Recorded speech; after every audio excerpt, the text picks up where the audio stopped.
Okay, Rohan. Well, hello and welcome everyone to the first webinar of 2021.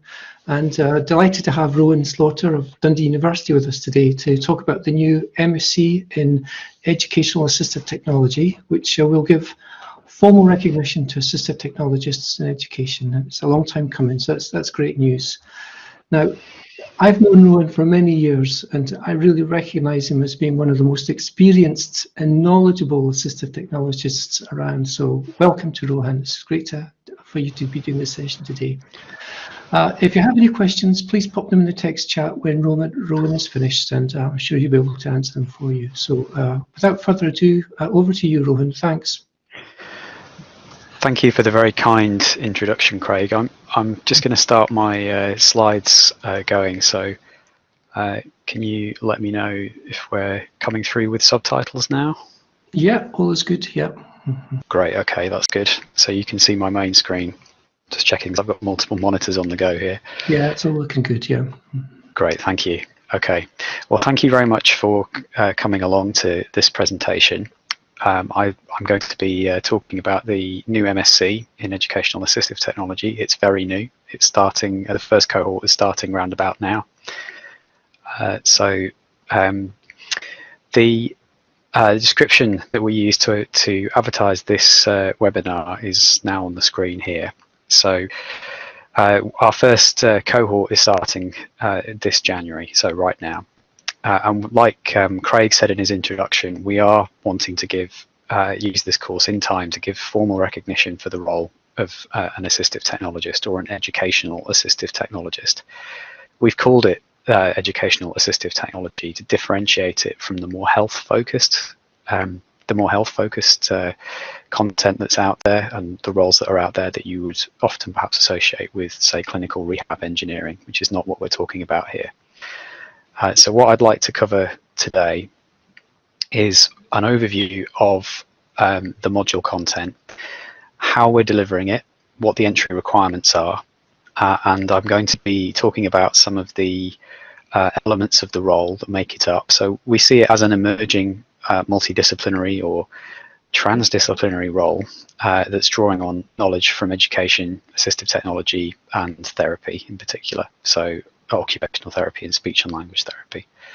So what we're hoping to be able to do here is to take this role kind of forward for people. So some people we think who are going to be doing this may have strengths in one area or be very competent in one area, strengths in another, but very few are likely to have all three areas covered. And that's one of the reasons we want to have this this course come into being. So we would like it in time to become a professional route into being an educational assistive technologist, and we will explore how it could potentially be made a protected title, but we're quite some way from that yet. So that's probably some years away. So everybody on this call is likely to know why assistive technology is important. So I would say that for some people, it means that they can, certainly when we're talking about education, that they can access the curriculum full stop. Without it, they can't access the curriculum at all. That's true for people, say, communication aid users, people who use AAC, alternative augmentative communication. We're talking about voice output communication aids here, things like the devices that people like Lost Voice Guide, Lee Ridley, or formerly Stephen Hawking would have used. But then for a much larger number of people, we're talking about being able to access the curriculum at a higher level. So this applies to people with specific learning difficulties. So, for example, people who need literacy support software. In all cases, what we're trying to do, I think, with this course is show that assistive technology is about independence, but it's also about, in some cases, communication. And for people with physical disabilities, it'll be about accessing the environment. But one of the things we want to make sure that people include is that AT can be fun. You know, you can use it for all of the things that you would expect to. So accessing, media, accessing social media, but also things like movies, TV, games, all that kind of thing, and interacting with peers. So we do like the ATIA definition, which is very broad definition of assistive technology. But when we're talking about education contexts, we're talking about all of these things here. So all of the computer access equipment will be covered in our course. We've got a couple of modules that focus on assistive technology, and I'll come back to the modules in a moment, but we're going to cover the full range here. So right from equipment that you would use if someone had no vision or low vision, or people who are deaf and hard of hearing might use. We'll be looking at all the physical access equipment and mounting systems. We will cover communication aids. That will be part of at least one of our modules. We'll be covering all the literacy and numeracy support tools, and we will be covering environmental controls. And because of the massive range of stuff that we're going to cover here, we're going to bring in as many guest lecturers as we can. So that will include suppliers, educational experts, and so on. So the people teaching this course are Professor Annalou Waller. She is our course leader. Rolf Black, who has worked with Annalou for many years as a researcher, is also working on the course alongside me. And then just if I give a brief background on my experience.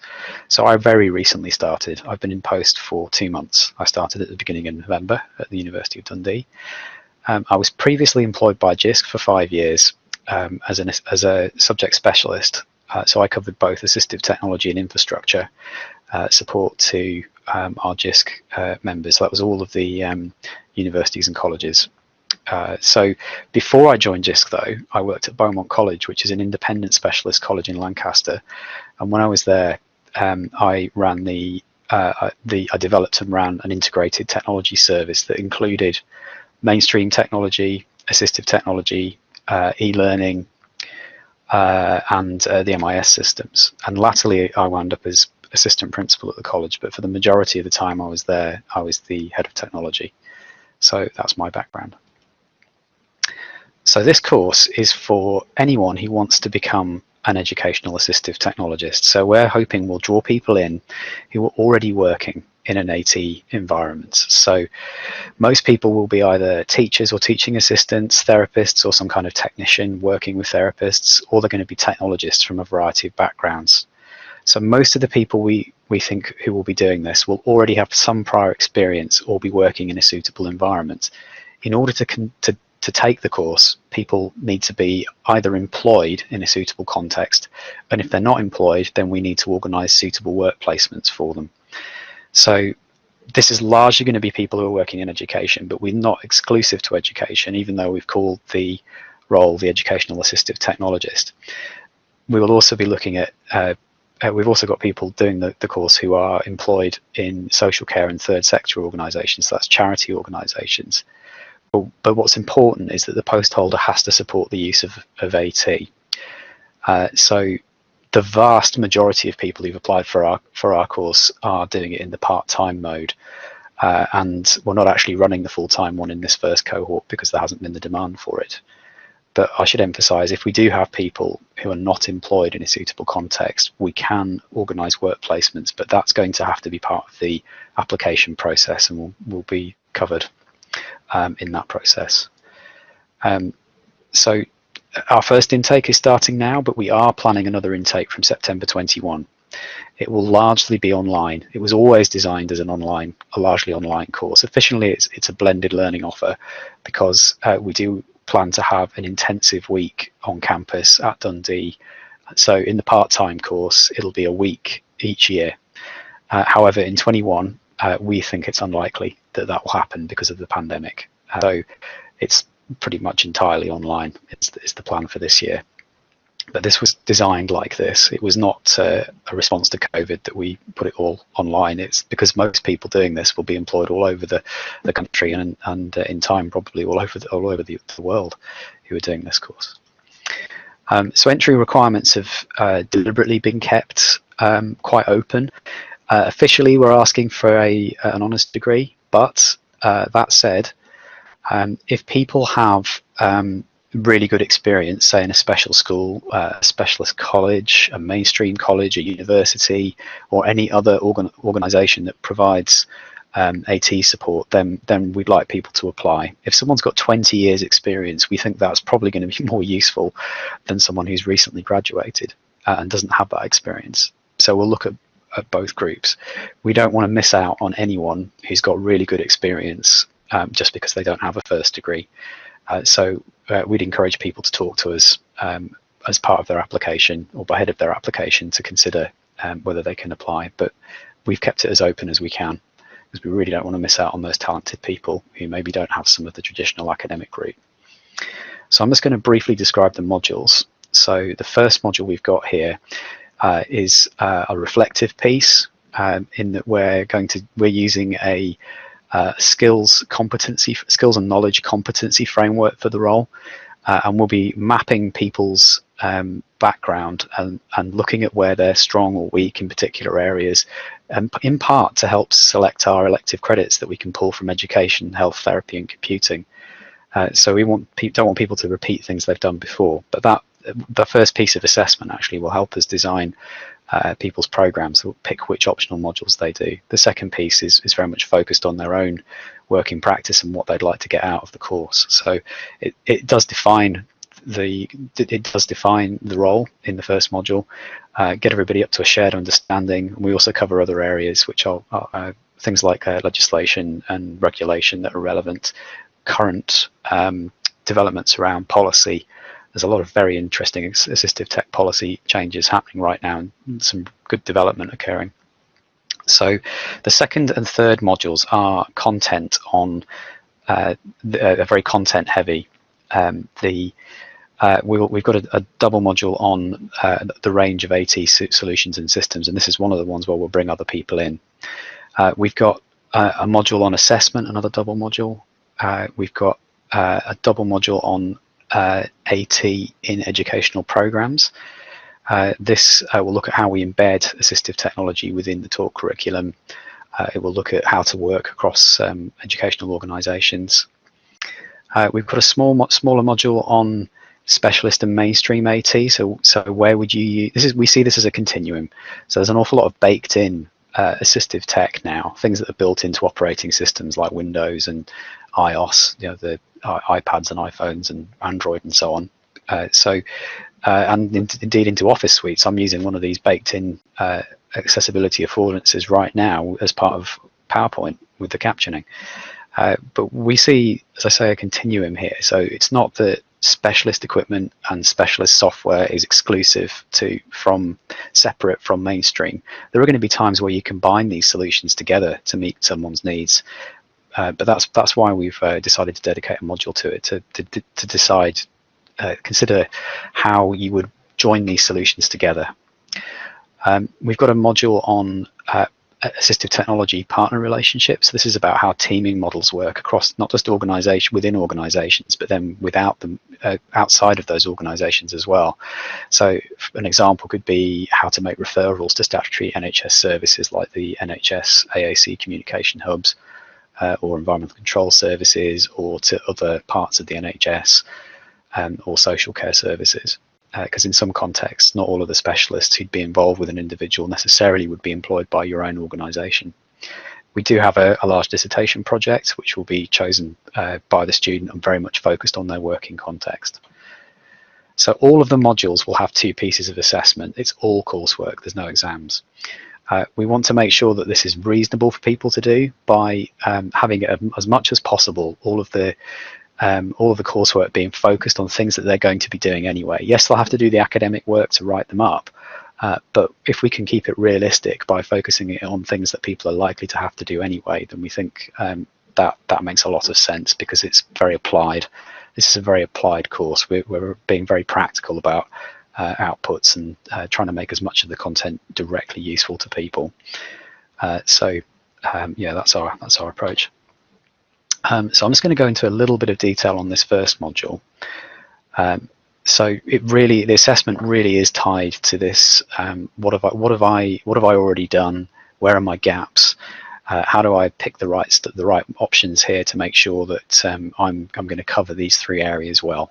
Because like I said before, we don't expect people to be coming into this. I've got a lot of experience of recruiting assistive technologists as part of a project that I ran, which was actually a Jisc funded project between 2010 and 2015. So I ran this while I was at Beaumont. The DART project saw us replicating the assistive technologist role that we developed at Beaumont and under other independent specialist colleges like National Star College in Cheltenham and Henshaw's College in Harrogate, and we replicated that role into mainstream contexts, and that saw us and into specialist colleges as well, and special schools, and that saw us recruiting people and then training them up. And indeed, the DART curriculum informed the design of this degree, this MSc.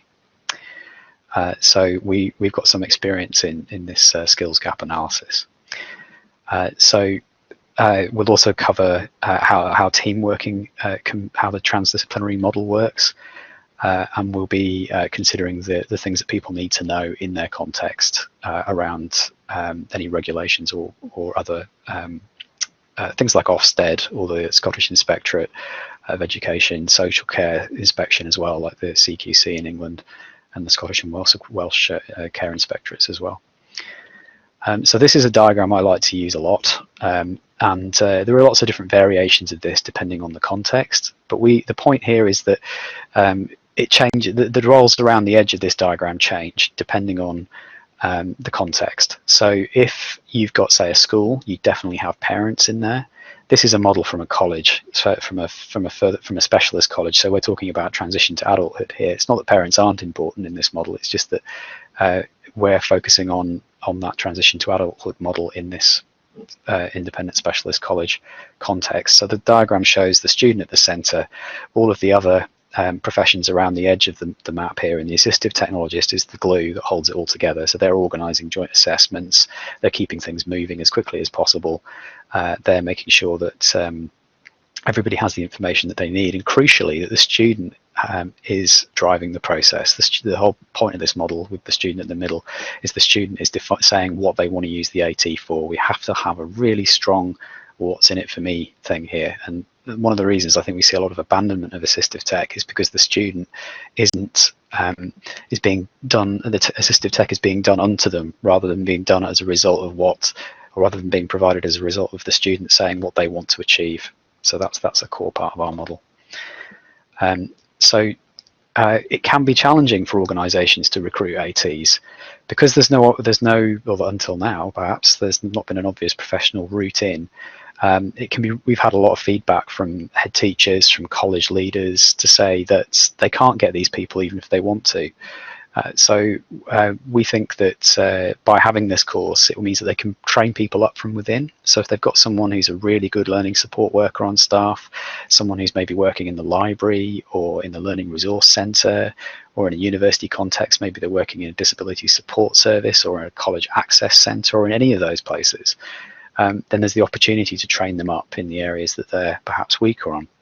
But what we really want to do here is recruit people who are people, so strong interpersonal skills, and then we can teach people the technical stuff and the specific knowledge. So I think that's me giving a rapid overview. This slide deck that I'll share with Craig also covers the other modules. So I'm not going to go all the way through to the end of here. Just the other modules are in the slide deck if people want to have a look. So can I shall I stop sharing there, Craig? Yeah, that's fine. Thanks, Rohan. Danny's asking, what are the working commitment times of the course, part-time versus full-time? Can you just confirm I've stopped sharing that there, Craig? Yes, yeah. Yeah, it's cool. Okay, great. Yeah. So in the full-time course, we would expect is likely to be done by people who maybe are foreign students or maybe aren't employed already. So we would not encourage we wouldn't think it's a good idea at all for someone who's full-time employed to take the full-time option. The kind of like the ideal way of doing this is for someone who has a suitable working context already to do this part-time. But if somebody was wanting to do it full-time, the most likely scenario there is that they're not already employed. They've maybe done a first degree, or they've got a different background, and they're wanting to do it full-time. So therefore, we would have to find them placements as part of the course, and we have been talking to various organisations who've offered to provide placement opportunities for us, and we and we've also had a number of students who are on the programme express an interest in having a student in the future.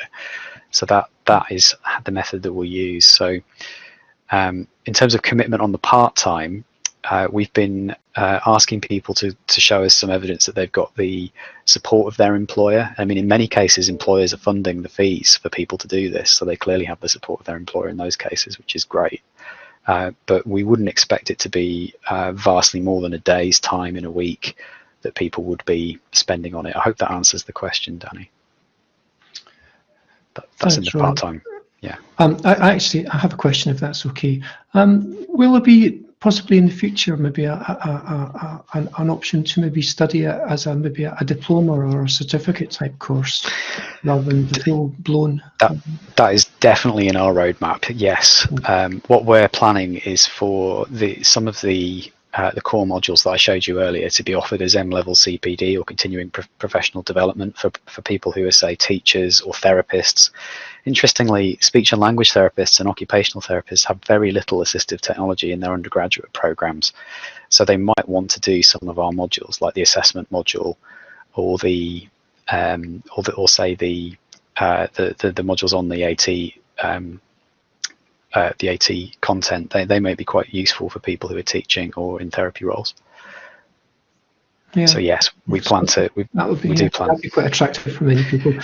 Danny's just asking again, if attending the course part-time, what would you expect working hours to be in a school setting? For example, could she still work 5 days, or would this be too much? Yes, it probably would be potentially too much, but that I think depends on the arrangement that you've got with your employer. We would expect people to be given some time. We would expect people to be given some time by their employer to be able to do the coursework. But like I said before, we've designed the assessment with a view to having the students do things as part of their work that can then be used in the assessment, if that makes sense. So I'll give you an example. When we come to the assessment module, we'd want people to do an assessment in their working context and then write that up. So they're doing things that they already would be doing in their work. Gizzy's just asked conversely for those of us who are already working on the technology pedagogy side, but I think that's probably answered that question as well. Gizzy, do you mean because learning technologists, that kind of role? CPD. Okay. Yes. So if people have, we're planning to offer, as I say, some of the core modules as CPD for really anybody who wants to just take part of the course. But we're actually also planning to offer entry-level courses, and we're talking to partners about how that might work. And the idea here is to perhaps not have any assessment at all and just have it as a training level piece. So we may repackage some of the, that's a bit further down the line. We'll do the M-level modules first. Okay, thank you. Are there any other questions for Rohan at all before we finish up? If so, just pop them in.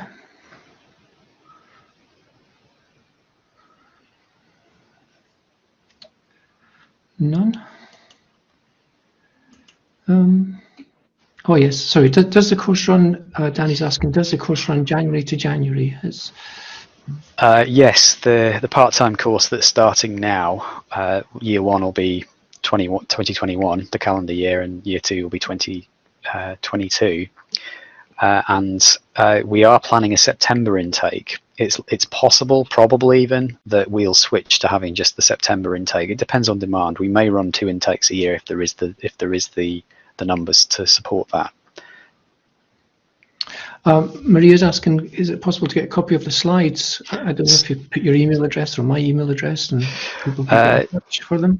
Certainly, yes. I would be happy to email them to people, but Craig, I can send them to you yeah, okay, then. Right, so as well. Yeah, and I'll just put mine as well. That's my email address there. Okay. Okay, Maria, no problem. The session will be recorded, and everyone will get sent a link of the recording, so you can view it again, anything you've missed. Renee's asking, how do we apply cost? I don't think you have mentioned that, so... No, there's a link on the... I think the best thing to do is to, if I pop the... I've got that, actually. I've got the course link. I would just pop that in. That's the link to the part-time course.